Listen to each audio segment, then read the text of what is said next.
Welcome back to INFocus on Whitewater Community Television's WGTV Channel 11. I'm Eric, Executive Director of Whitewater Community Television. Thank you very much for staying with us. I also want to thank First Bank Richmond, who is sponsoring this particular program, and we just spoke with Amy Fouché. They will also be sponsoring some of our coverage of the 4-H Fair Queens pageant, as well as some of our coverage of the Wayne County 4-H Fair as we get to that week. So we appreciate their support with that. I have with me a First Bank Richmond employee, Matt Smith, who is really working to inform the community about fraud and cybersecurity, which is something that really seems to be rampant. As I look at social media, I'm surprised, sometimes shocked, that almost weekly I'm seeing something from a friend who says, don't follow me if you see that I'm asking for friend requests or something. We're already friends. I've been hacked. That I've been hacked thing is coming up a lot more these days. I assume you all are finding that a great deal too. Yeah, we see that a lot of people are falling victim to scams, from anywhere from financial scams to identity theft scams. Anything that they could be a victim of is coming up. Matt, thanks for being here. Appreciate it.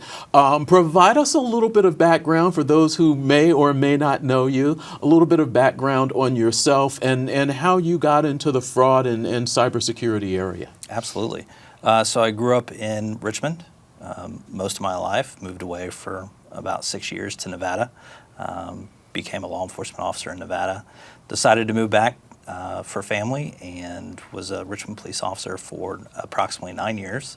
Prior to that, prior to leaving Richmond, I worked for First Bank Richmond on the retail side as a branch manager.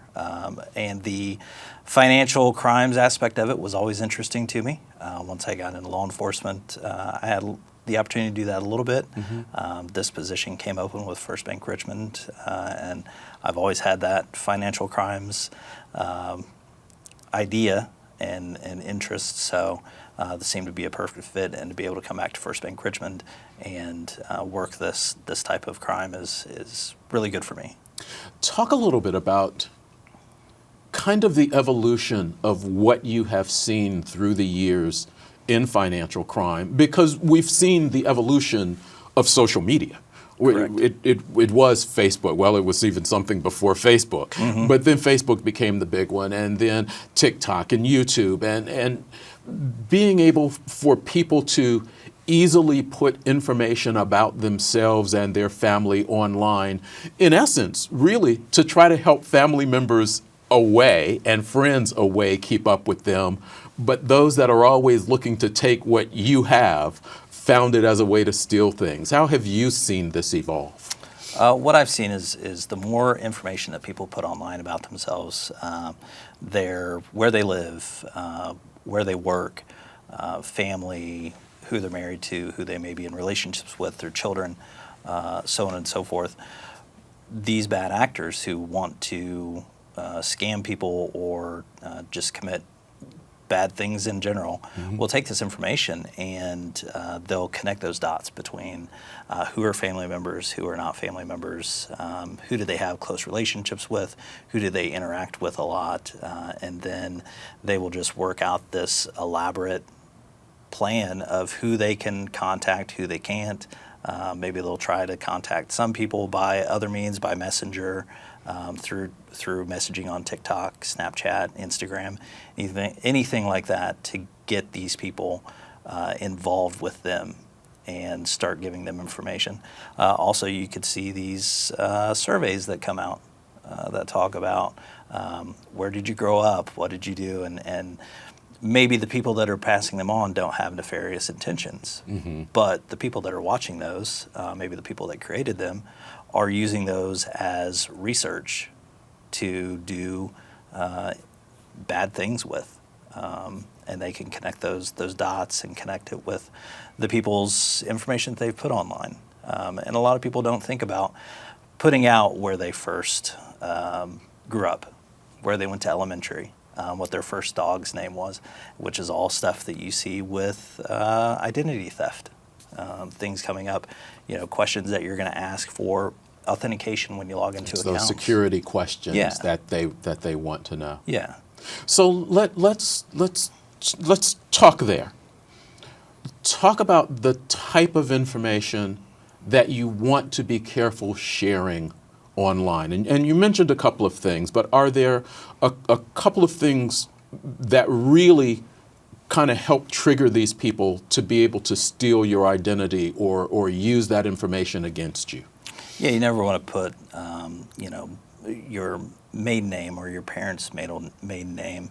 You never want to, of course, give out any passwords or where particularly you might bank at, that kind of stuff.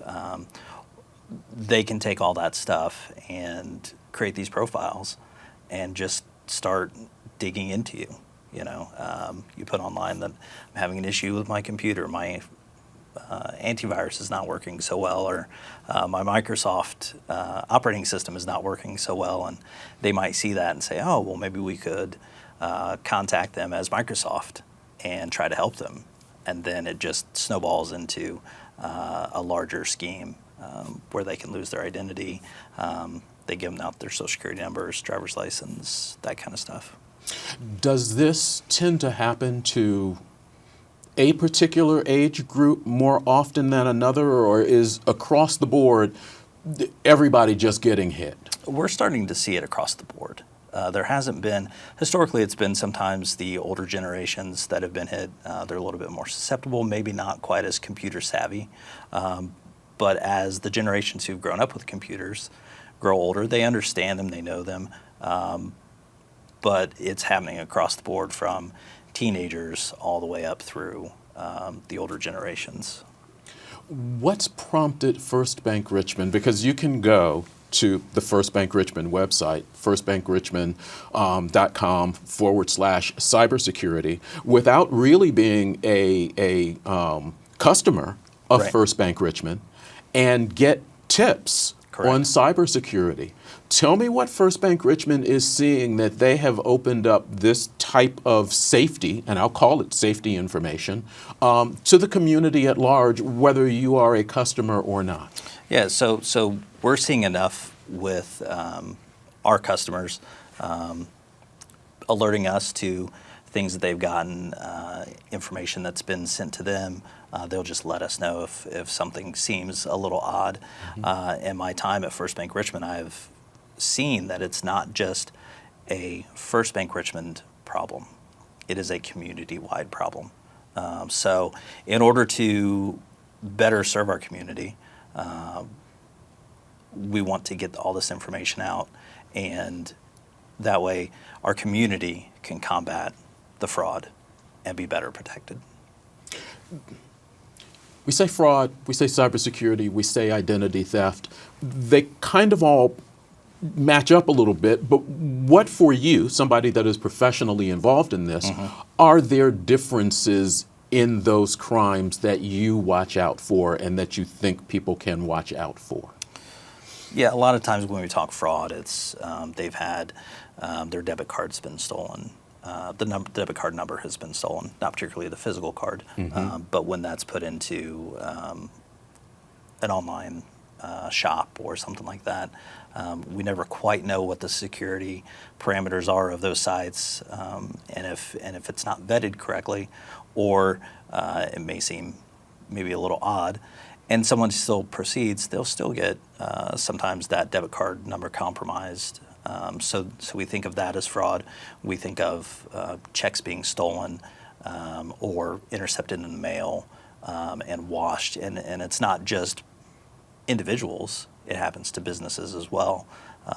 But checks being counterfeited or washed or altered to pay somebody else rather than the intended recipient, those are what we think of as fraud.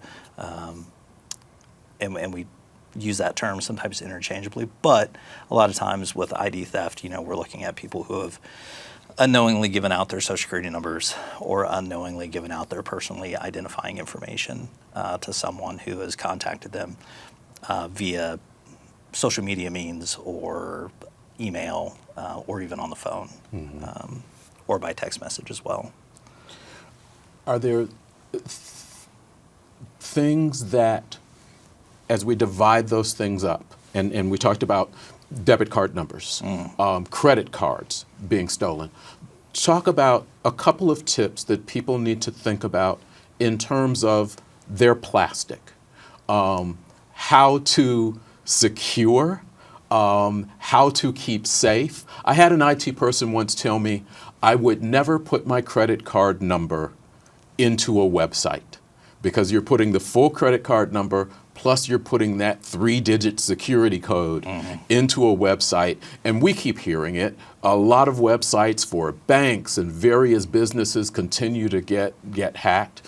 When you think about the plastic, the thing that we use most, and a lot of people keep going, well, we keep going toward a cashless society.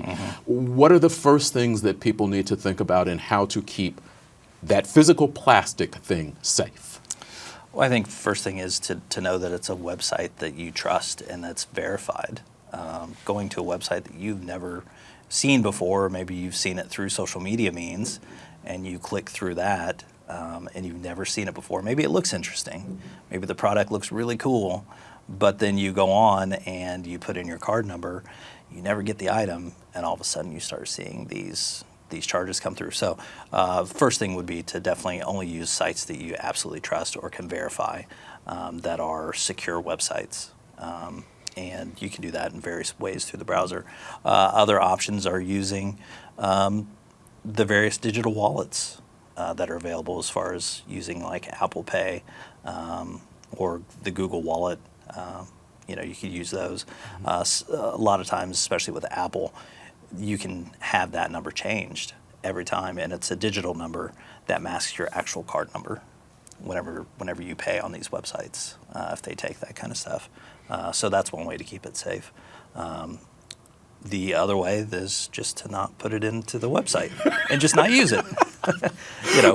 Which is rather inconvenient for most people. I was going to right? say, we've gone to as much as we talk about, we want you to shop local, we want you to walk into local businesses. Listen, I've seen the Amazon truck spend hours going through my neighborhood delivering, so we know that people are doing this online. Right. So the idea is how to make that experience as safe as possible. And when you say wallets, I know what you're talking about, but not everybody does. Talk about how easy it is to sign up for an Apple Pay or a Google Pay for somebody, and we talked about the various ages of people who may or may not be online savvy. How do they connect with something like that? How easy is it for them to use? So typically, if you've had your cell phone in there, you've created a user ID with the various service, whether it's Apple or through Google or Android in there. And setting that up is as easy as going into that particular app and following the prompts that are there to add your card number. It verifies with your bank through their that services money service, and then it's available to use. And a lot of times when you go to use it, if you go to a website that accepts that particular payment method, it gives you that option, and you can just use that rather than typing in your debit card number or credit card number every single time. What are a couple of other things that you can suggest for people that are fairly easy fixes that might help them stay safe with online shopping? Let's go there specifically because we know that is important. Updating things like making sure your antivirus is up to date, which a lot of people may or may not do, or the use of maybe even VPNs. Yeah, so VPNs have become much more, I'm not an IT person at all, but the use of VPNs have become much more prevalent in there, very easy to use. That way it masks your IP address, can't trace you back to, typically can't trace you back to your home computer in there. So being able to use those are important. If you have credit cards, you can certainly use those. But I think using anything that you can to protect yourself, especially antivirus, firewalls, that kind of stuff, sometimes they can get rather cumbersome for some people. to use. Yeah. But being able to make sure that your information is up to date, your computer information is up to date, your all of your downloads, all that kind of stuff are there, and updates to your operating system certainly should help with that. You're watching INFocus on Whitewater Community Television's WGTV Channel 11. We're spending time with Matt Smith from First Bank Richmond talking about cybersecurity, fraud, keeping yourself safe online. Matt mentioned that you're seeing more and more this fraud, this stealing of your personal information as well as your money, and finding out ways to be safe online. Again, First Bank Richmond providing information to the community, firstbankrichmond.com/cybersecurity. Whether you are a customer of First Bank Richmond or not, that is part of their site that you can go to and find information that can help keep you safe. We've talked about the consumer, but businesses also need to think about this on their end. Talk a little bit about how you handle or what you do in terms of some of First Bank Richmond's business customers. What's the type of information that you provide to them that help keep them safe, maybe help keep them from being hacked, or help keep their customers safe? Yeah, so when it comes to a business, a lot of businesses are still in the habit of writing checks, mailing checks. So sometimes that mail fraud can happen where they will be intercepted and then maybe sent to somewhere else. We offer, and a lot of banks offer for their business customers, is an option for positive pay, which allows the business to send a file saying this is what we're paying, and that's both for the checks that they may send out, and also for the electronic payments, the ACH payments that a lot of businesses do, to be able to say, here is what we're sending out when those come through to be paid, and something seems to not match. Maybe a name doesn't match. Maybe the amount doesn't match to the file that they've sent. Then they can go through and they can decision those and say, no, this is not correct. This is a fraudulent check, and it can get rejected and returned as not paid. So on the financial side, there's a lot of things that they can do. Their electronic or online access can be monitored much more closely with the different logins that can be created under the particular business in there to be able to see the activity, that kind of stuff. And then what we see with businesses, sometimes there are some phishing expeditions that happen, and we're not talking about going out to the reservoir and That's not FISHING. Yeah, PHIS, for phishing.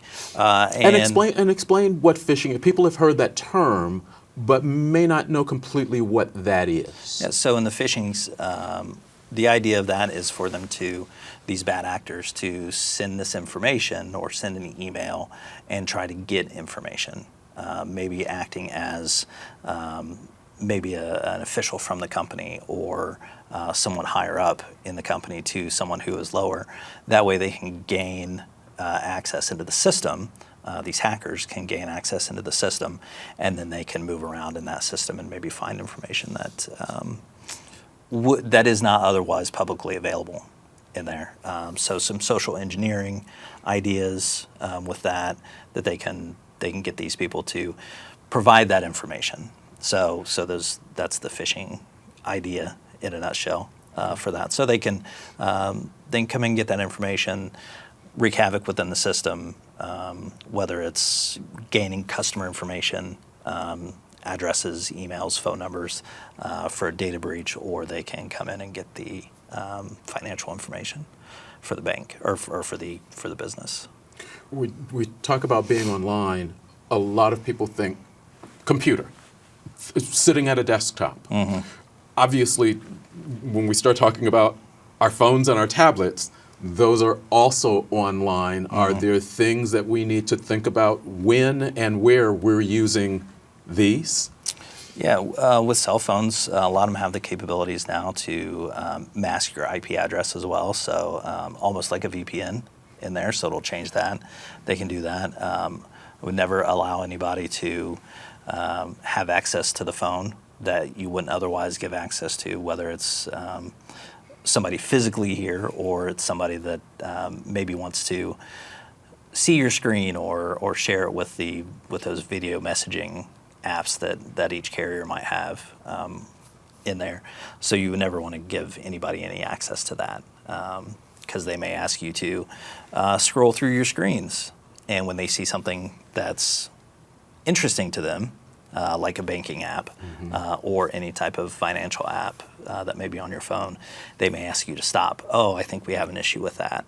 And then open it up, they can see your username, typically, maybe have you type in your password, and they're recording everything right there. So they can see everything that goes in, and then if you get into it and they're looking at it while you're sharing it, now they can maybe see how much money you might have in there, what kind of accounts you have, and they may be familiar with that particular app and direct you where to go and things for you to do. So. Is password a good password? Never. Never. Listen, I'm one of those people that I tend to use the same passwords because I don't want to have to remember a password for everything. Right. Talk about passwords, their importance, and what people should consider when they are creating passwords. Yeah. Obviously, you never want to use something that is 1, 2, 3, 4. Yeah, something that's easily guessed. And this is all information that we've all heard for so long. But a lot of us have ignored it A through lot the of us years have, because it gets difficult if you have 8, 10 websites like a lot of people, and some even more than that. You're thinking about 8, 10 different passwords, and it's hard enough to remember your phone number sometimes. Tedious and. Yes. So some of the carriers have the option to save your passwords within, like with Apple, with Keychain. Google has their password wallet, that kind of stuff, where it can autofill for you. But using those passwords that are much more difficult to guess, that have letters, numbers, special characters, capitalization, that kind of stuff is super important. Some even generate their own passwords that are long and very difficult to remember in there. So sometimes that's where that password manager comes in, where it'll autofill it for you, so you don't have to remember all those in there. But certainly having a password that is maybe not your name and date of birth, or your street address or anything like that is super important, because those are easily found. Do you? I mean, and you mentioned Google and some of those. Yes, we can save this password for you and move it around. But are there certain password app type of things that you think are good or are a good idea for people to use?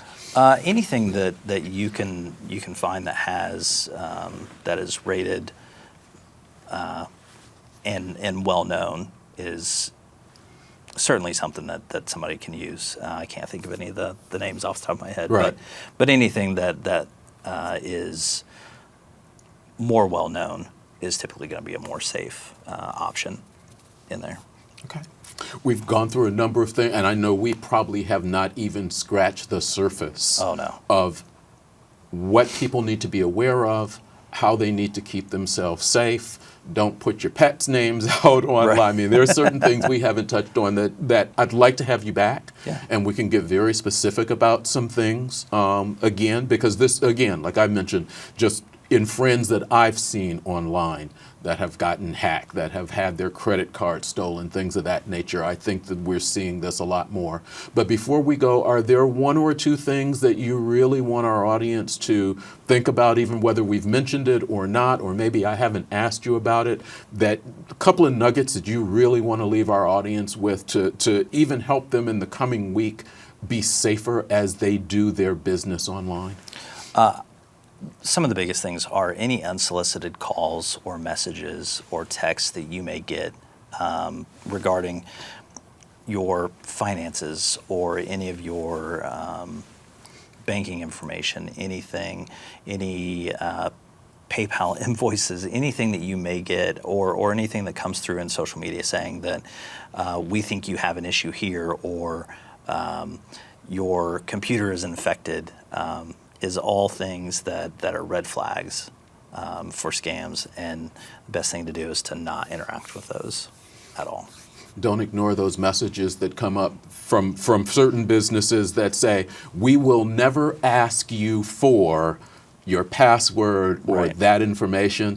Think about those, look at those, remember those, and remember that when you're doing things online. There Yeah. are certain things that certain companies will just never ask you for. They'll never ask any of that stuff for you. All right. So, Matt Smith with First Bank Richmond, we are going to have you back because this is something that people are dealing with truly on a daily basis. And Yes. whether it is their local computer or having gotten their information put out on the dark web because a business that they interacted with got hacked, we're all vulnerable right now. yes, we are. All right. Appreciate the time. Thank you. Appreciate it. Thanks for watching this week's INFocus on Whitewater Community Television's WGTV Channel 11. As always, I wish you well.